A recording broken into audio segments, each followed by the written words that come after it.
I am Joshua, 36 years old, and tonight my brother handed me a mop bucket application in front of my 12-year-old daughter.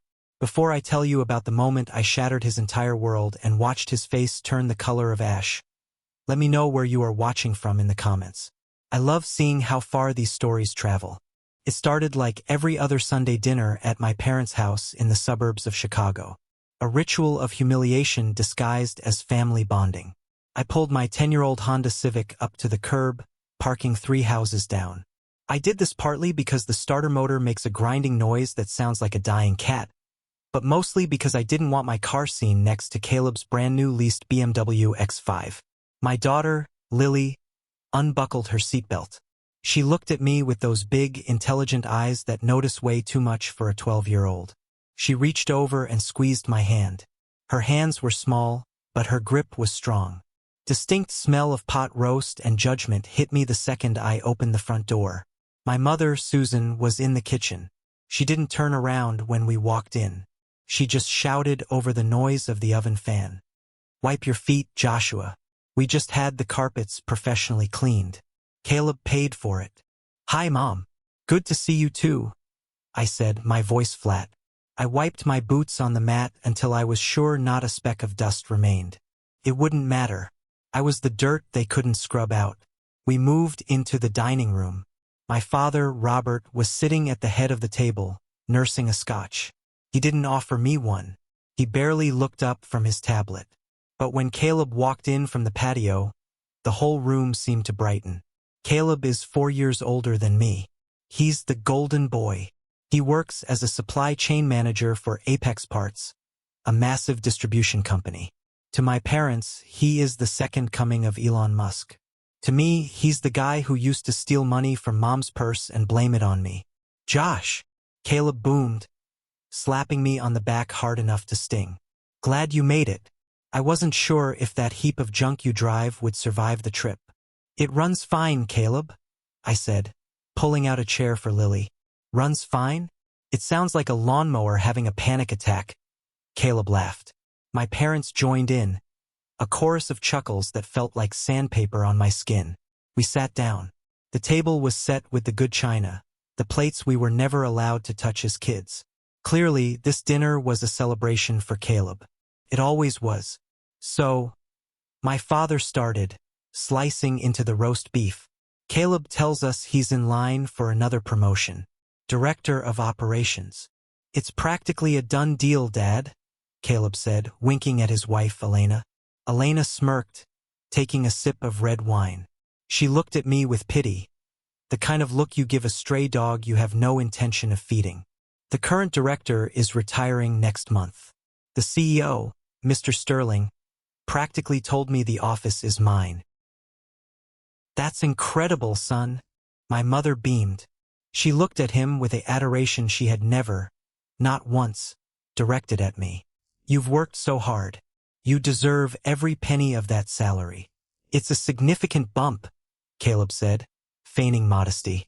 "We're thinking of upgrading the house. Maybe a place with a pool for Braden." Braden, Caleb's son, was sitting across from Lily playing on a Nintendo Switch at full volume. Nobody told him to turn it down. "That's wonderful," I said, trying to be civil. "Congratulations, Caleb." Caleb stopped chewing. He turned his head slowly to look at me. The air in the room grew heavy. "Thanks, Josh. But honestly, hearing congratulations from you feels a bit rich." "Excuse me?" I asked. "Well," Caleb wiped his mouth with a linen napkin. "I'm out here securing my family's future, building a legacy. And you, well, what have you done this year, Josh? Still consulting?" He used air quotes around the word consulting. "I'm doing fine, Caleb. We have everything we need." "Do you?" Elena chimed in. Her voice was high and sharp. "Because Lily's sneakers look like they've been through a war zone. And I heard from a friend that you're behind on the PDA fees." My grip on my fork tightened. My knuckles turned white. "Lily likes those sneakers, and the fees are paid." "It's not just the fees, Joshua," my father grumbled. "It's the lack of stability. You're 36. When I was your age, I had a mortgage, a pension plan, and a savings account. You're floating, It's embarrassing. I'm not floating, Dad. I'm building something. Building what? My mother snapped. Debt? Disappointment. Lily shrank in her seat. She dropped her fork, the metal clanging against the china. I'm not hungry, she whispered. Eat, Lily, I said softly. It's okay. No, it's not okay, Caleb interrupted. He reached under his chair and pulled out a briefcase. He set it on the table, pushing aside the bowl of mashed potatoes. The click of the latches opening echoed in the silent room. He pulled out a single sheet of paper. It was folded in thirds. He slid it across the mahogany table toward me. It stopped right next to my water glass. I'm just worried about you and Jordan. Sorry, I mean Lily, Caleb said. He didn't even care enough to remember my daughter's name correctly. You can't keep going like this, living hand to mouth, pretending to be some entrepreneur while your daughter suffers.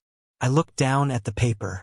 At the top, in bold letters, it read, Apex Parts, Facilities Maintenance Application. Below that, in the job description section, it listed duties. Restroom sanitation, floor mopping, waste removal, break room cleanup. It's a janitor position, Josh, Caleb said, his voice dripping with fake concern. It's entry-level, obviously, but it comes with benefits. Dental, vision. You could finally get Lily's teeth fixed. There was nothing wrong with Lily's teeth. You want me to clean toilets at your company? I asked, my voice dangerously calm. I'm offering you a lifeline. Caleb threw his hands up. The pay is $18 an hour. That's steady money. Better than whatever imaginary clients you have. My mother leaned in, nodding aggressively. Take it, Joshua. Don't be too proud. It's honest work. Maybe you can finally start contributing to a college fund instead of expecting us to bail you out when you crash. Bail me out. I looked at her. I haven't asked you for a dime in 8 years. Only because you know the answer would be no, my father muttered. She's right. You're pretty useless as a provider. At least this way you'd have a uniform. Yeah, really useless, my mother echoed. I looked around the table. My parents were sneering. Elena was suppressing a giggle behind her wine glass. Caleb looked like a king bestowing crumbs upon a peasant. Then I looked at Lily. Her face was flushed bright red. She was staring at her lap, tears silently dripping onto her napkin. She was ashamed. Not of the job, there is dignity in all work, but of the way her father was being treated. Like a child. Like a failure.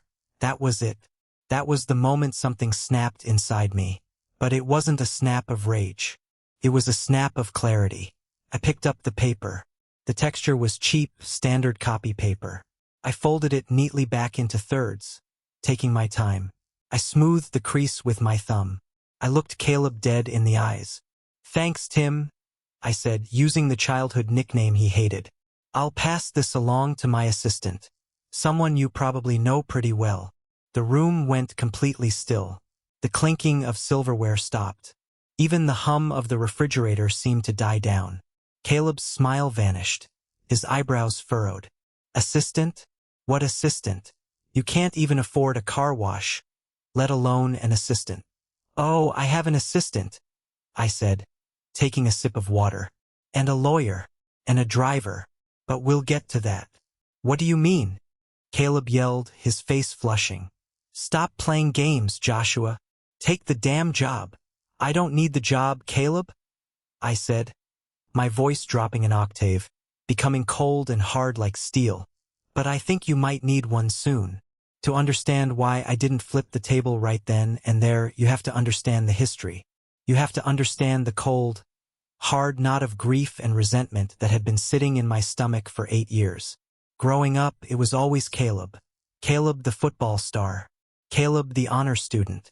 I was just Joshua, the quiet one. The one who liked computers and logistics and numbers. My parents didn't understand numbers, so they didn't understand me. But the real break happened 8 years ago. I was 28. I had just lost my wife, Sarah, to a sudden aneurysm. One minute she was laughing at a TV show, and the next she was gone. Lily was 4 years old. I was a broken man. I was working a mid-level dispatch job that barely covered rent, and suddenly I was a single father with a funeral to pay for. I didn't have life insurance on Sarah. We were young, we thought we had time. I was short $5,000 for the burial expenses. I went to my parents. I sat in this exact living room, my eyes swollen from crying, holding a 4-year-old Lily who kept asking where Mommy was. "We can't help you, Joshua," my father had said, not even looking up from his newspaper. "Dad, please," I begged. "It's for Sarah. I just need to bury her with dignity. I'll pay you back. I'll sign a contract. Anything. Our liquid assets are tied up," my mother explained, sipping her tea. "We just helped Caleb put a down payment on his condo.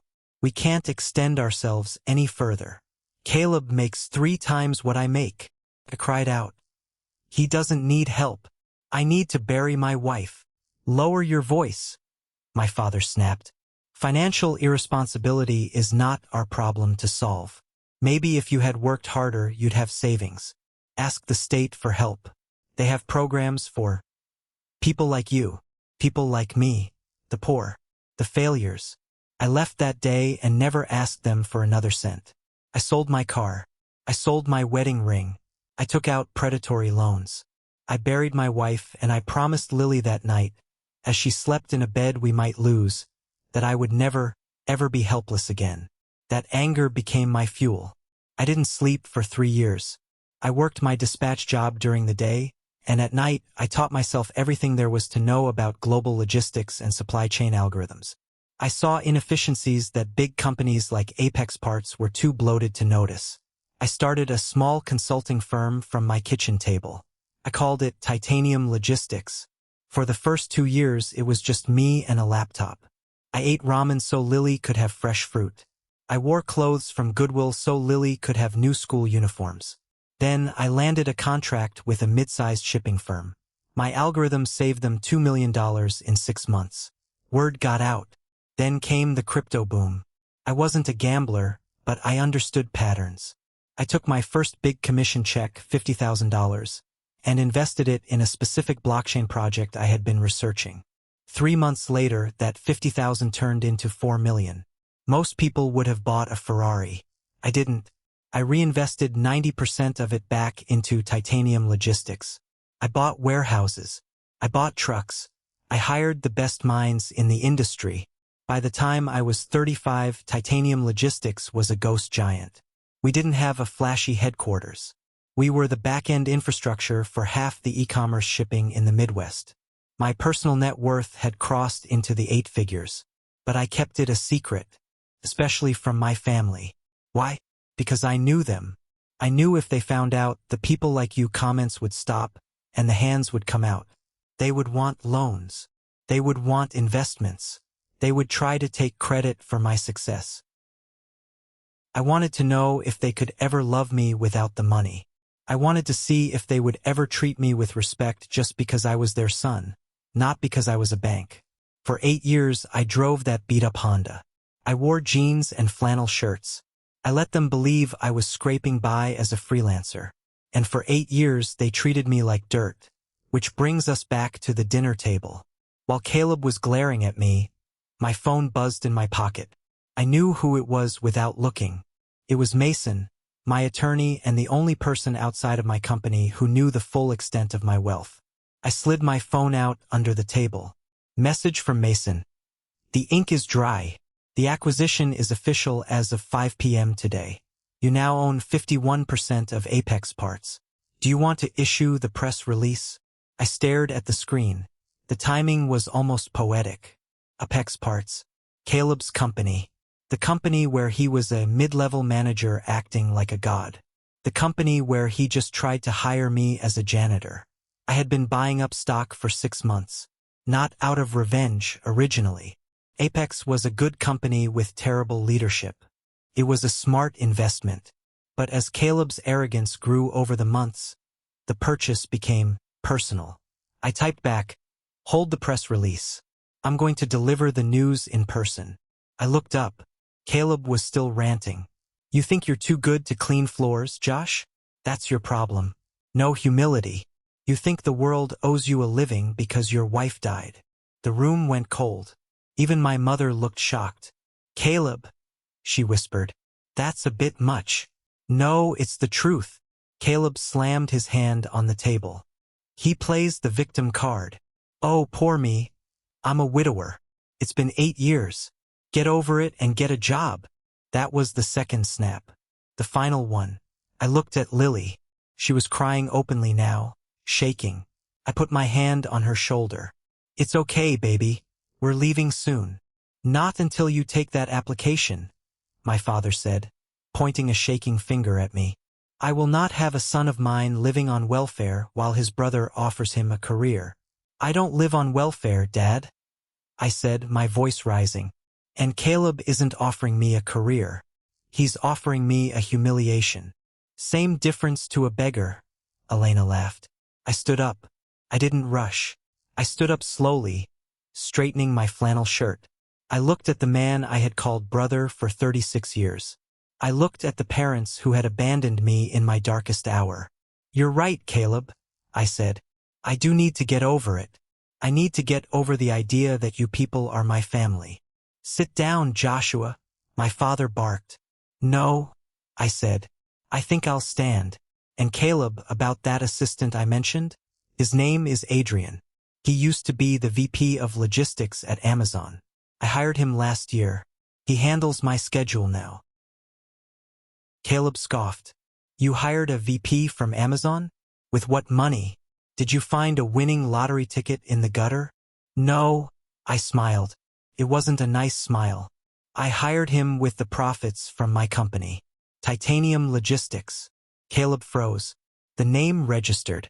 Everyone in the industry knew Titanium. We were the disruptors. We were the ones eating Apex Parts market share for lunch. You know Titanium? Caleb stammered. You work for them? Are you a driver? I don't drive the trucks, Caleb, I said, reaching for my phone. I own them. Silence is a funny thing. There's the silence of peace. And then there's the silence of a bomb that has landed but hasn't exploded yet. This was the second kind. You own them, Caleb repeated, his voice cracking. You own Titanium Logistics? Founder and CEO, I clarified. We did $140 million in revenue last year. But who's counting? Bullshit, my father spat. Absolute bullshit. You're lying, Joshua. You always were a liar. Remember when you said you didn't steal that money from your mother's purse? I didn't steal it, Dad. Caleb did. Just like he's stealing from Apex Parts right now. The accusation hung in the air. Caleb's face went from pale to purple. He jumped up, knocking his chair over.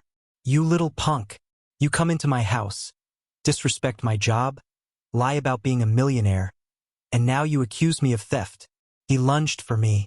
He grabbed the collar of my flannel shirt. Apologize, he screamed, spitting in my face. Apologize to your mother and me for being a disappointment.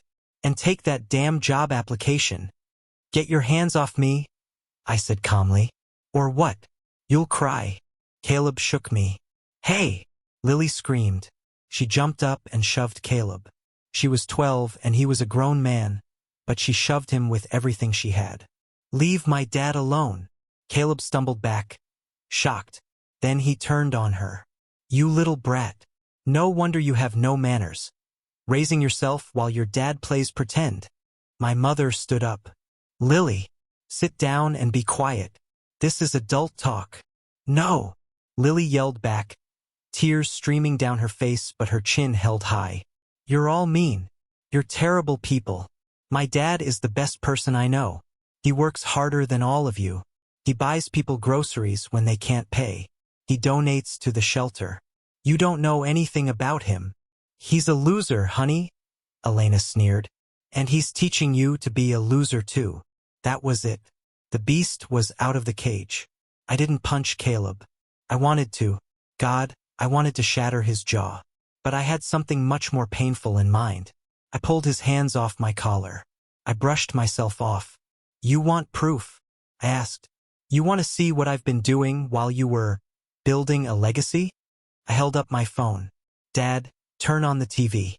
The big one. I'm not turning on anything for you, my father said. Fine. I'll do it myself. I tapped the cast icon on my phone. I synced it to the massive 85-inch Samsung TV mounted on the dining room wall. Another gift Caleb had bragged about buying. The screen flickered to life. It mirrored my phone screen. What is this? Mom squinted. Is that a bank statement? No, I said. This is the corporate organizational chart for Apex Parts. Your company, Caleb. On the screen, a complex tree of names and titles appeared. At the top was the CEO, Sterling. Below him, the VPs. Then the directors. I know the org chart, Caleb sneered, though he looked nervous. So what? You Googled my company? Look closer, I said. I zoomed in on the supply chain department. There was Caleb's name, Caleb Miller, regional manager. Now, I said, let's look at the ownership structure. I swiped to the next slide. It was a legal document, a stock purchase agreement. Buyer, Titanium Holdings LLC. Signatory, Joshua Miller. Target, Apex Parts Incorporated. Shares acquired, 51.4%. Date. Today, you see that signature? I pointed to the screen. That's me. Caleb squinted. He read it. He read it again. His knees seemed to give out, and he leaned heavily on the table. No, he whispered. That's impossible. Titanium is... That's a massive conglomerate. You drive a Civic.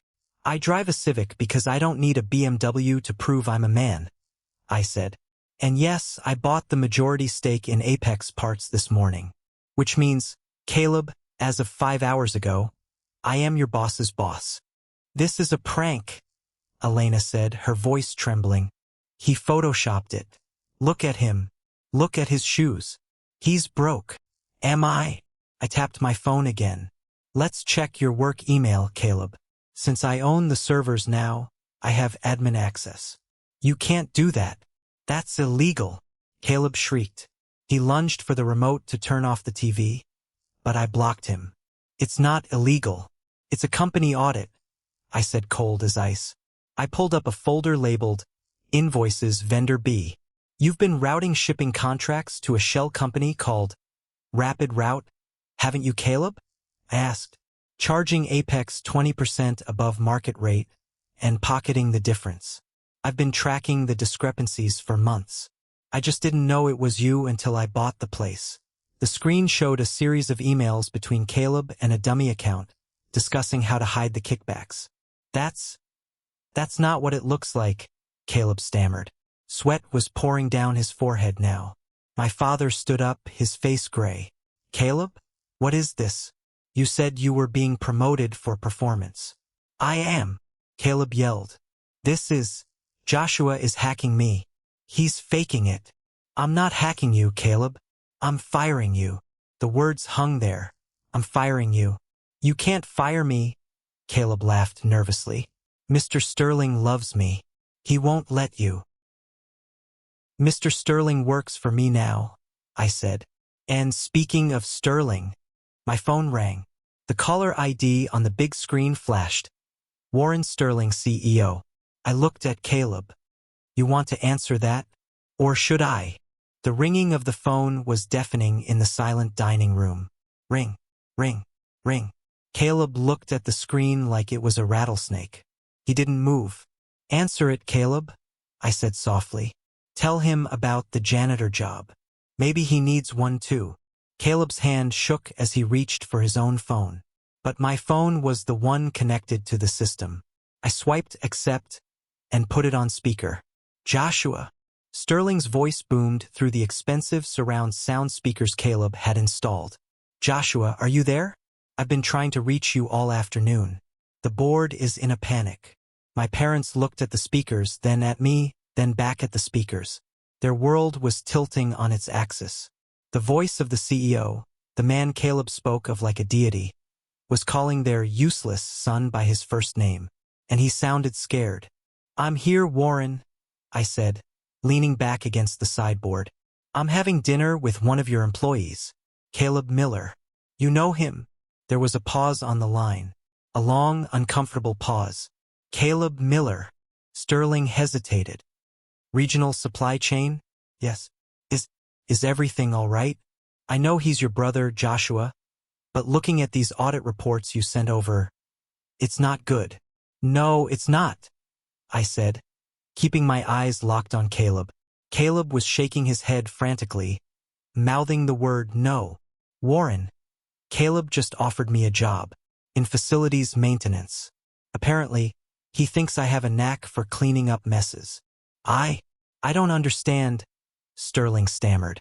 It's irony, Warren, I said, because I'm looking at the Rapid Route invoices right now. How long has he been skimming off the logistics budget?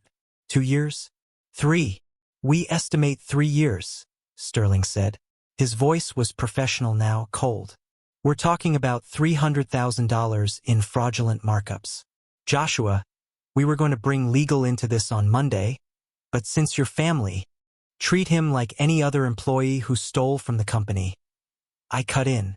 Joshua, my mother screamed. She grabbed my arm. Stop it. You're ruining his life. Tell him it's a mistake. I shook her off. I didn't steal the money, Mom. He did. Remember? Financial irresponsibility is not our problem to solve. I turned back to the phone. Warren, I want Caleb removed from the building. Revoke his security clearance immediately and freeze his severance. We'll let the forensic accountants decide if we press charges. Understood, sir, Sterling said. I'll notify HR and security. Is there anything else? Yes, the promotion he was bragging about. Cancel it. And Warren. Yes, Joshua? Prepare the boardroom for 8 a.m. tomorrow. I'm coming in to restructure the entire executive team. If you knew he was stealing and didn't stop it, you might want to update your resume too.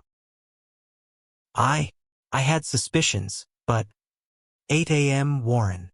I hung up. The silence returned, but this time it was heavy, suffocating.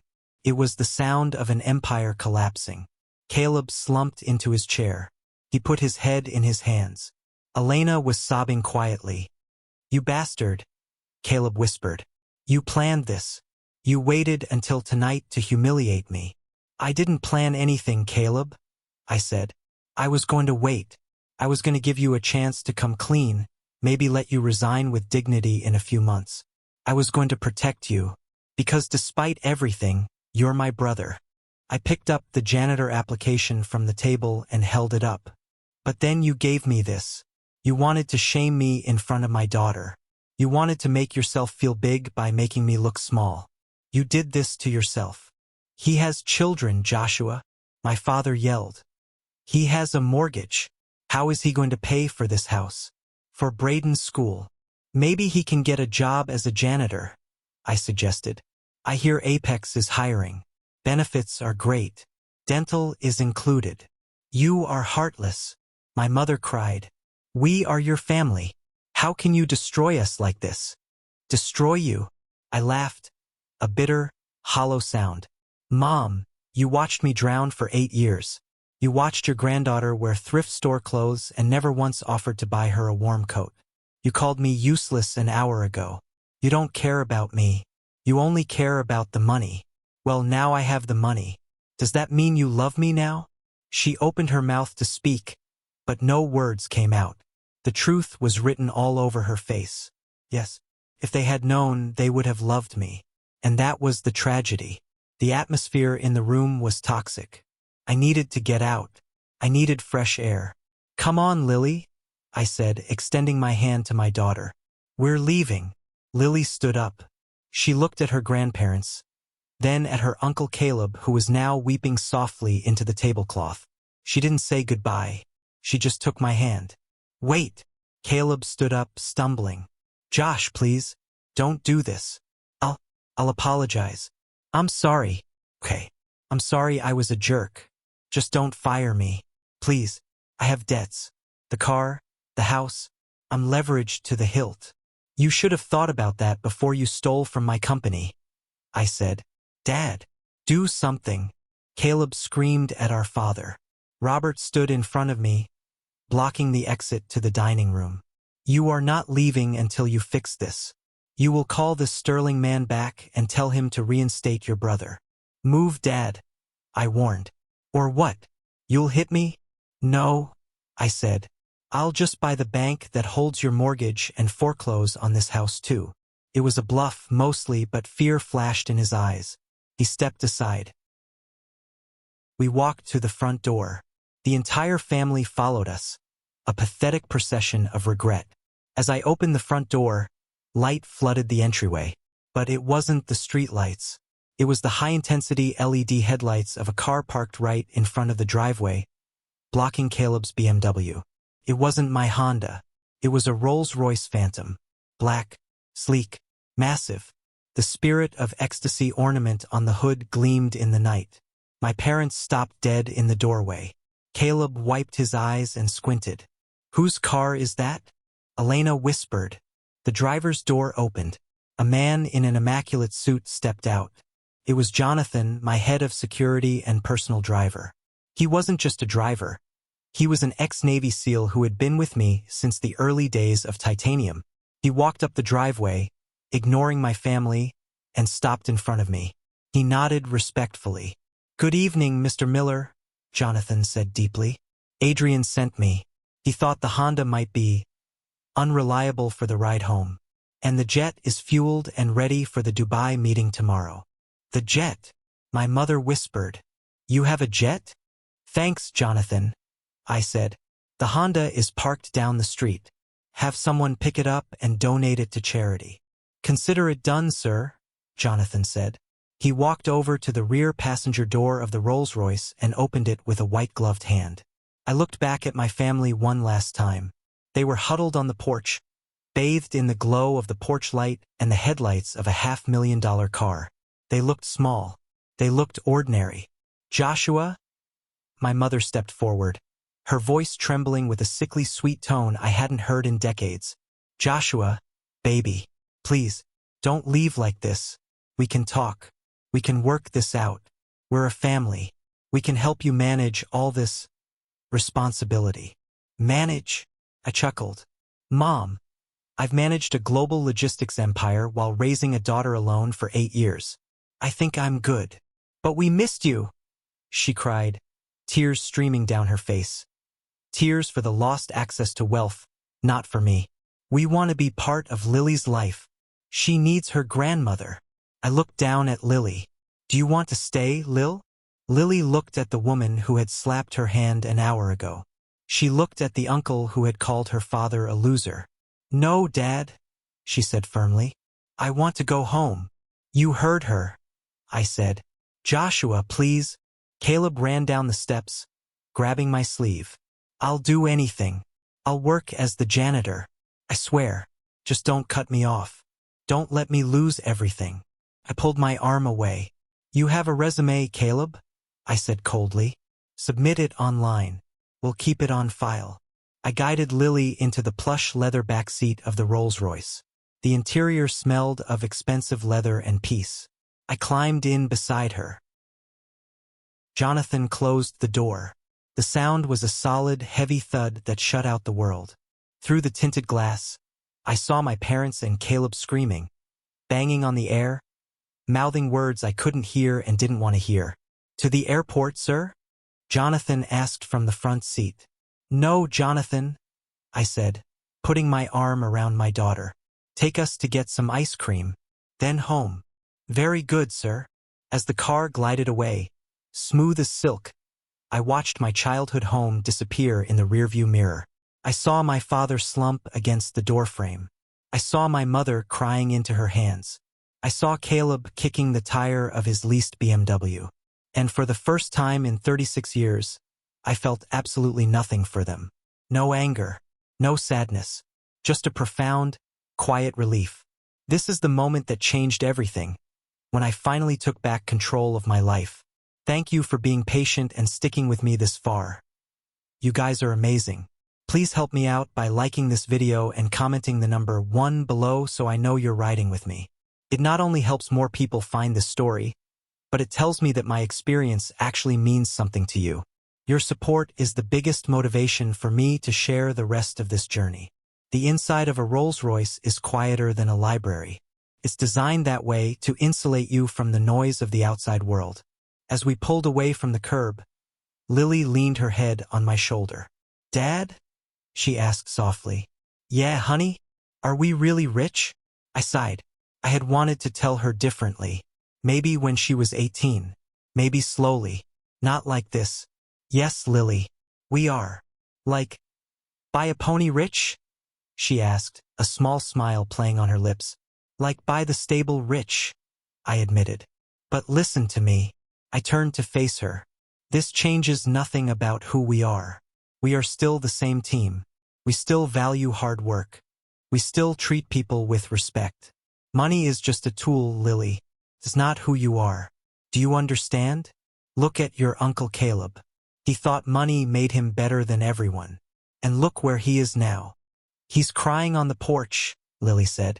"Exactly. Never be like that." "I won't," she promised. Then she paused. "But can we get a new house? The apartment has weird bugs." I laughed. A real, genuine laugh that released the tension in my chest. "Yes, we can get a new house. No bugs allowed." My phone started blowing up.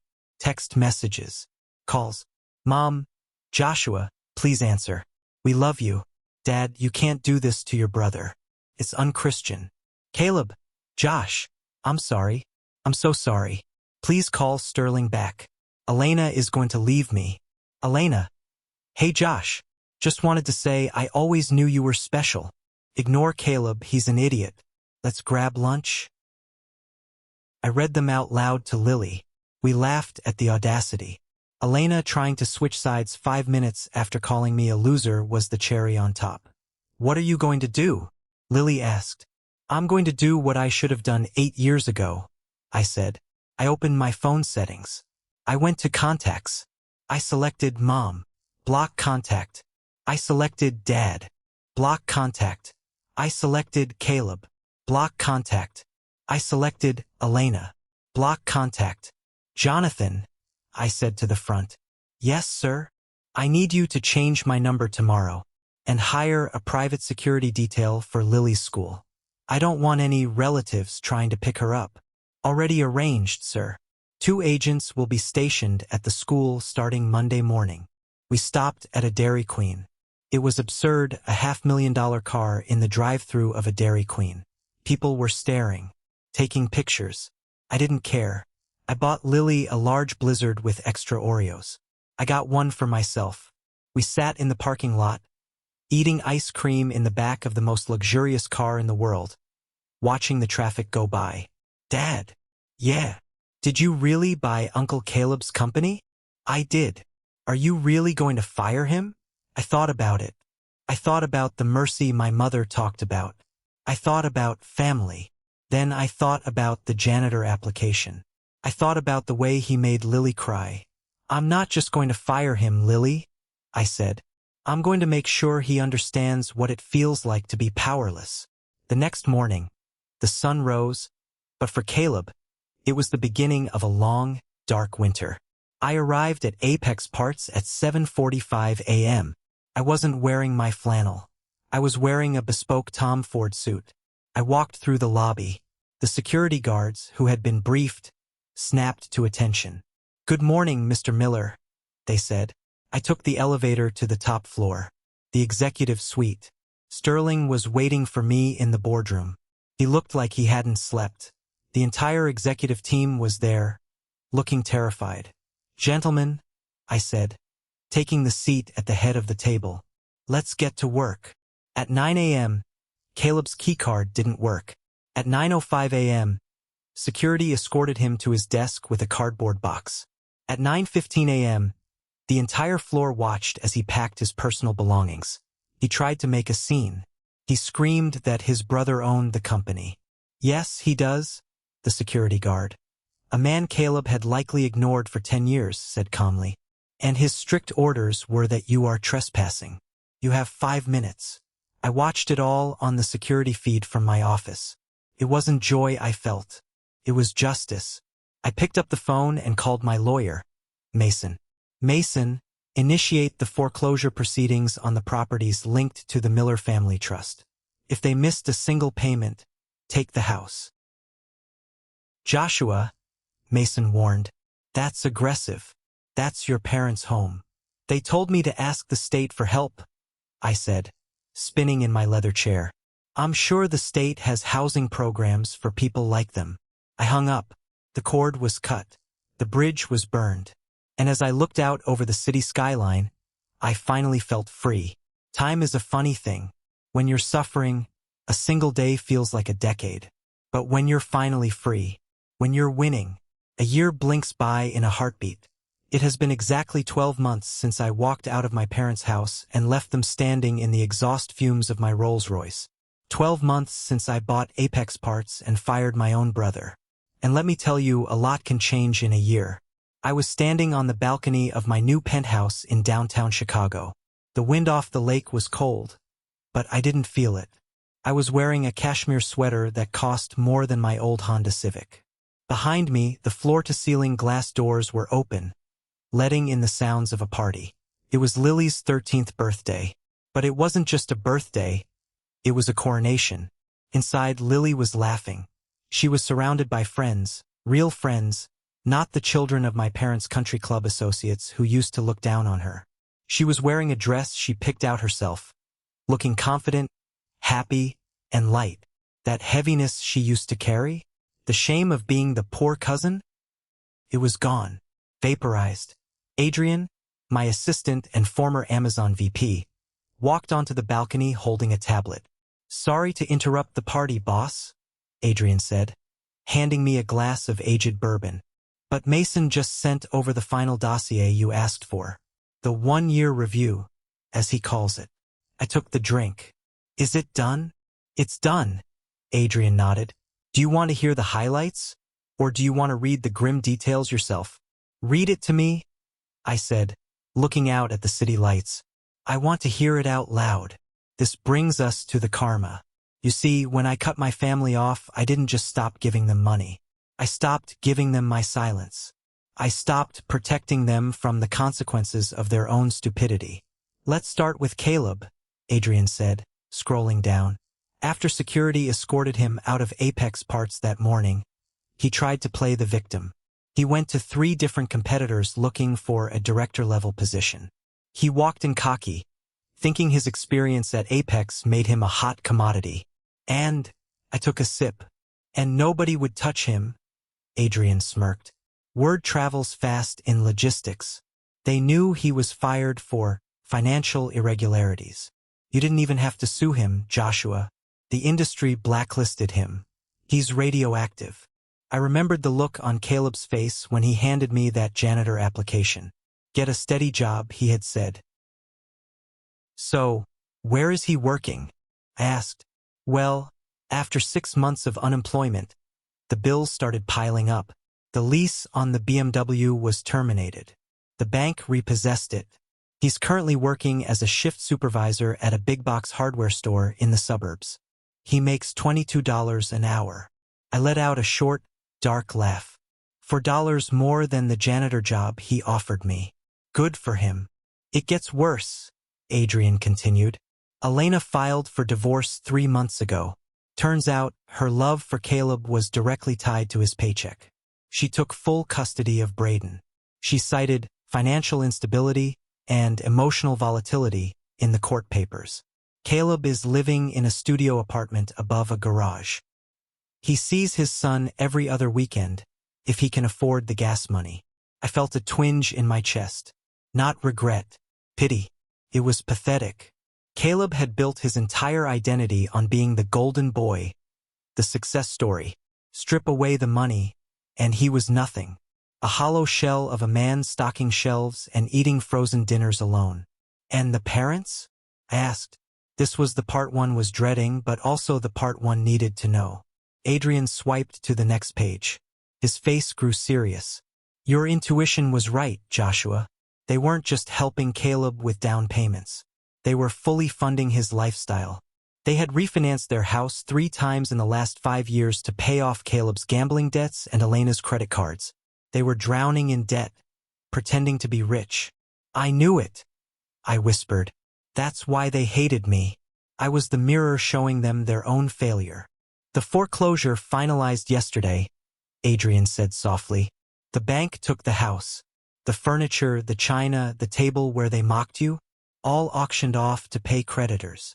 I closed my eyes. That house. The house where I grew up. The house where I was told I was useless. Gone. Where are they? They moved into a one-bedroom rental in a senior living community.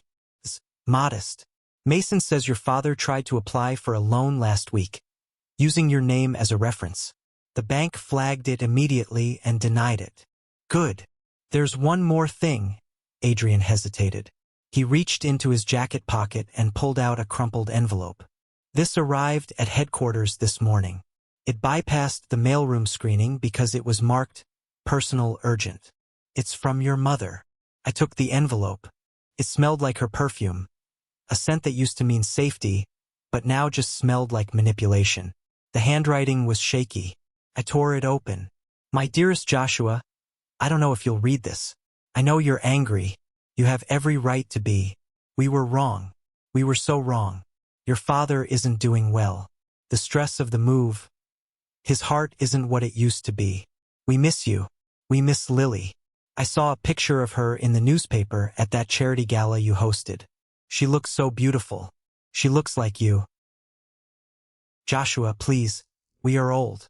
We have lost everything. Caleb won't talk to us because he blames us for not fixing things with you. We are all alone. We don't need money, though God knows we are struggling. We just want our son back. We want to be a family again. Can you find it in your heart to forgive us? Just one coffee? Just one visit? Love always, Mom. I read it twice. The words blurred slightly. Do you want to reply? Adrian asked gently. Mason can draft a response, or we can send a small stipend. Enough to cover their rent. I looked at the letter. Then I looked inside the apartment. Lily was blowing out the candles on a massive cake. She was surrounded by people who loved her for who she was, not what she could give them. She was safe. She was happy. I remembered the dinner. I remembered my mother laughing when Caleb called me a loser. I remembered her saying, financial irresponsibility is not our problem to solve. They didn't want me. They wanted the safety net I could provide. They wanted the status of being the parents of the billionaire Joshua Miller, not the parents of Joshua the struggling widower. No, I said.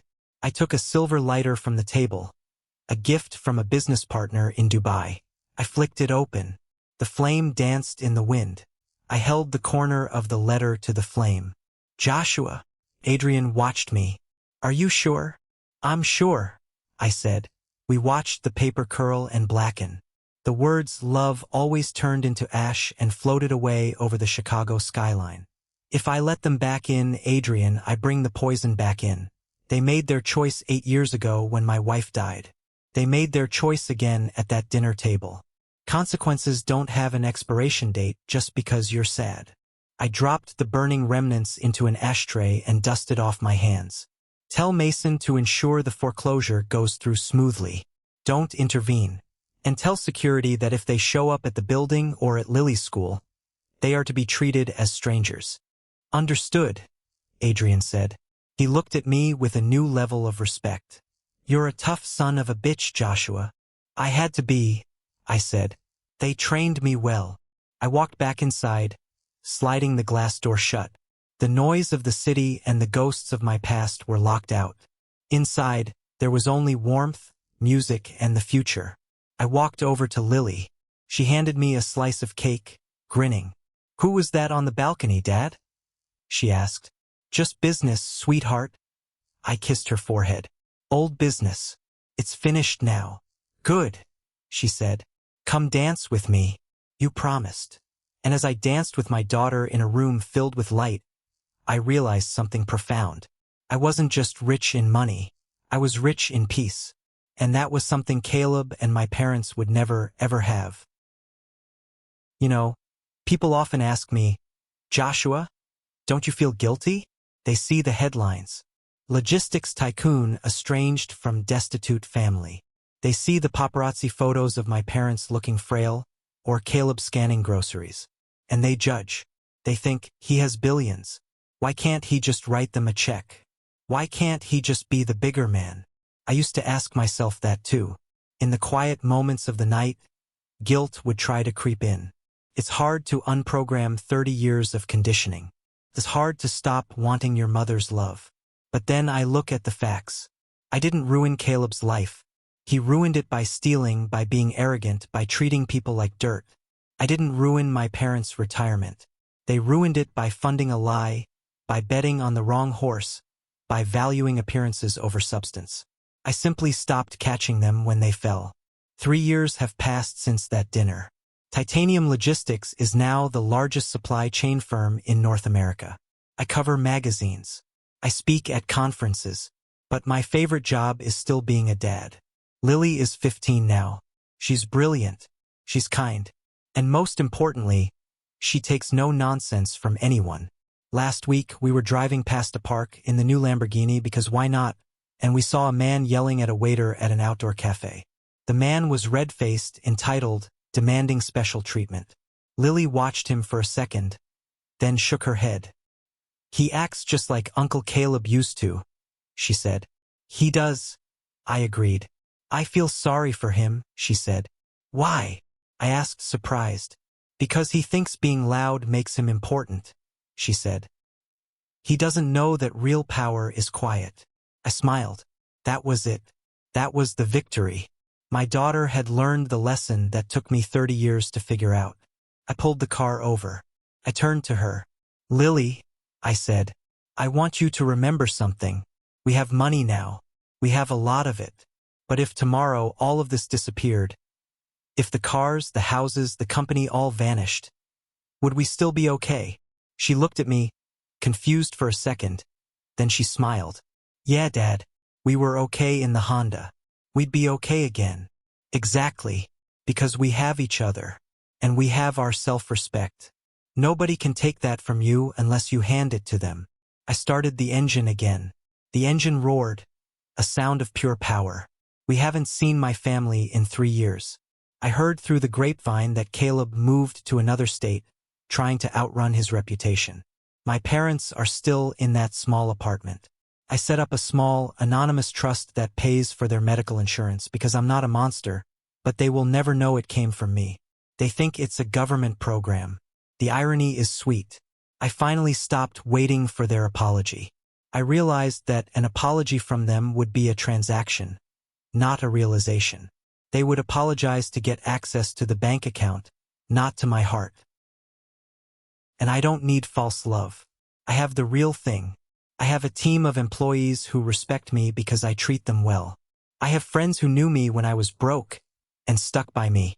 I have a daughter who looks at me with pride. I am the architect of my own life now. I built it from the ashes of their rejection. Every brick was laid with hard work. Every window was polished with resilience. And the foundation is the truth. The truth is, sometimes you have to lose your family to find yourself. The truth is, no is a complete sentence. The truth is, you are not defined by the people who couldn't love you. You are defined by how you love yourself. As we drove off into the sunset, cliché, I know, but it really was a beautiful sunset. I felt a sense of completion. The story of the boy who was useless was over. The story of the man who is unstoppable had just begun. Wow. Just telling that story again brings up so many emotions. My hands are actually shaking a little bit. It's been a long journey from that dinner table to where I am now, and I want to take a moment to unpack what we just experienced together. This story isn't just about money, or revenge, or fancy cars. It's about boundaries. The biggest lesson I learned, and the lesson I hope you take away today, is that toxic loyalty is a trap. We are taught that family is everything, that blood is thicker than water. But what happens when the blood is poisoned? What happens when the people who are supposed to be your safe harbor are actually the storm? I spent years setting myself on fire just to keep my family warm, and they complained that I wasn't burning bright enough. Many of you watching this might be in a similar situation. Maybe it's not a billionaire brother, but maybe it's a friend who drains you, a partner who belittles you, or a parent who makes you feel small. Here is the truth I want you to write down. You do not owe anyone a relationship. Access to your life is a privilege, not a right. It doesn't matter if they share your DNA. If someone consistently disrespects you, violates your boundaries, and makes you feel worthless, you have the right to close the door. And notice what happened when I finally closed that door? My life didn't fall apart. It expanded.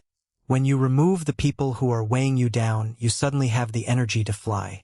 It wasn't easy. You saw the guilt I felt in part 7. You saw the manipulation in that letter.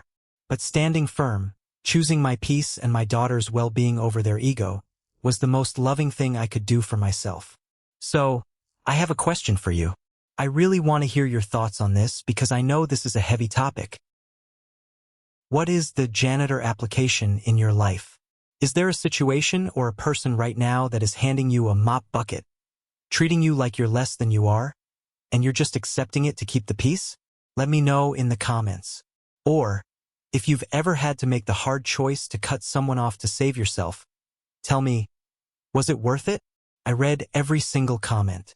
If this story resonated with you, if you felt that satisfaction when Joshua finally stood up for himself, please do me a favor. Type the word good in the comments below. Typing good tells me that you value self-respect. It tells me that you support the idea that we are the architects of our own worth. And honestly, seeing those good comments reminds me why I share these stories. To remind you that you are powerful, you are worthy, and you are never, ever useless. Thank you for listening. Thank you for riding in the Rolls-Royce with me today. Until next time, keep building your empire, whatever that looks like for you.